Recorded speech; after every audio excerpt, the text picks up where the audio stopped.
कि एक बहुत बड़ा इंसान भारत का, और बहुत बड़ा इंसान कौन, CGI, chief justice of India, supreme court के, है ना, वो एक बयान देते हैं।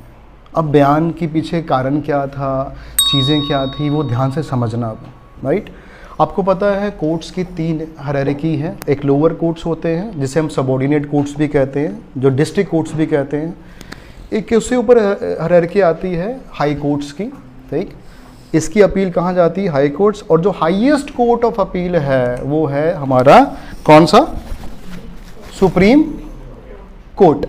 अब सुप्रीम कोर्ट में जजेस होते हैं, एक सीजीआई होता है, बाकी दूसरे जजेस होते हैं।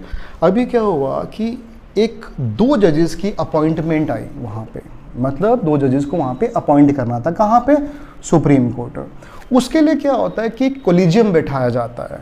कोलिजियम मैं किसी और वीडियो में अच्छे से समझा दूंगा। कोलिजियम आप इतना समझ लो कि एक ग्रुप ऑफ जजेस है, और इस कोलिजियम के जो हेड हैं या रहते हैं हमेशा, वो कौन है, सीजीआई, ठीक है। अब सीजीआई की बात करूं तो डीवाई चंद्रचूड़ हमारे सीजीआई हैं अभी के, नहीं, पिछले साल नवंबर के महीने में 2022 में इनकी अपॉइंटमेंट होती है एज ए सीजीआई। ये एक बयान देते हैं और क्या बोलते हैं, ये बोलते हैं कि जब ये जो 2 रिकमेंडेशन देनी है इस कोलिजियम को, जिसका मैं भी चीफ हूँ, मैं भी मेंबर हूँ, लेकिन इसमें आप जो कंसिडरेशन करेंगे, आप कुछ चीज़ों को आपको कंसिडर करना पड़ेगा, आपको भी मुझे भी। वो क्या, seniority of the chief justice of other courts जो निकल के आएंगे सुप्रीम कोर्ट में, या तो वो सीजीआई होंगे किसी हायर कोर्ट्स के, या उनके सीनियर मोस्ट जजेस होंगे। तो उन्होंने कहा कि जो सीजीआई है, सीनियर मोस्ट जो सीनियोरिटी है उनकी, वो आपको कंसिडर करनी पड़ेगी।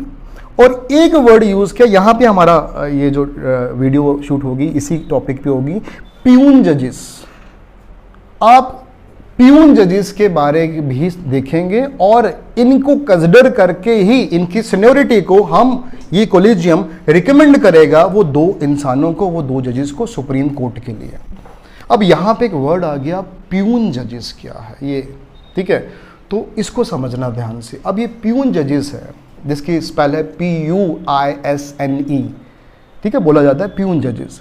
अब ये प्यून जजेस जो है, ये एक फ्रेंच वर्ड है जिसका मतलब है यंगर वंस, या लेटर बॉर्न, मतलब नॉट सीनियर, सीनियर से नीचे वाला, ठीक है। अब बेसिकली ये जो वर्ड है ये प्यूनी से लिया गया है। अब इंग्लिश का वर्ड है एक पनी या प्यूनी, जिसका मतलब ये क्या होता है, स्मॉल।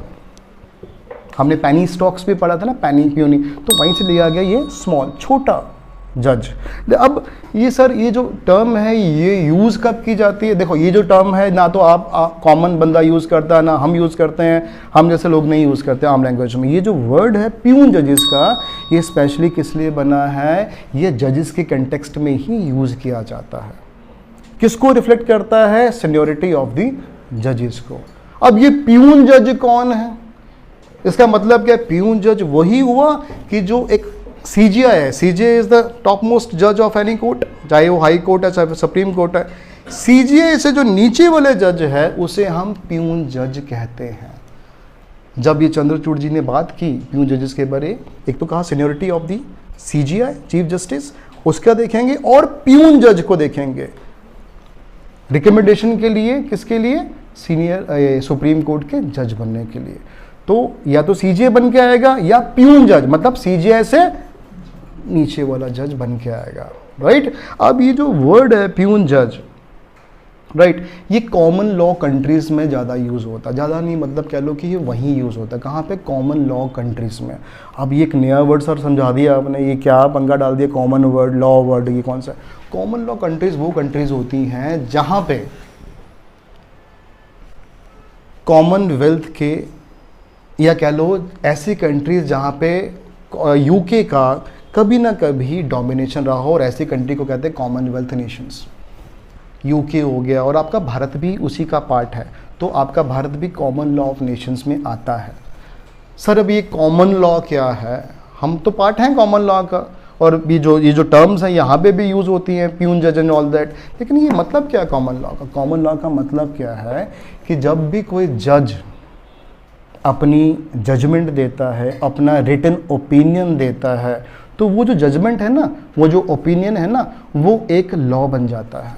किसके लिए? हमारे लिए नहीं, हमारे के साथ साथ जो फर्दर आने वाली फ्यूचर में जजमेंट्स हैं या जो केस स्टडीज होगी उसके लिए एक रेफरेंस, एक लॉ बुक की तरह वो काम करता है। आपको पता है यहाँ पे लॉ बनाने वाले अथॉरिटीज़ हैं, जैसे एक स्टेट लेजिस्लेटिव, विधानसभाएं बनाती हैं, पार्लियामेंट बनाता है लॉ, जिसको हम सेंट्रल लेजिस्लेटिव असेंबलीज कहते हैं, ऑल दैट। वो लॉ की बात नहीं कर रहा। एक लॉ हमारा जुडिशरी भी बनाती है, ठीक है, उनके जजमेंट्स, उनके ओपिनियंस, वो जब हम इकट्ठे करें तो उसे क्या बोलेंगे? Common law. तो ये जो प्यून जजेस का कंसेप्ट है, ये कॉमन लॉ कंट्रीज में बहुत ज़्यादा अच्छे से यूज़ हो रहा है, ये टर्म यूज़ हो रही है। So this is all about that.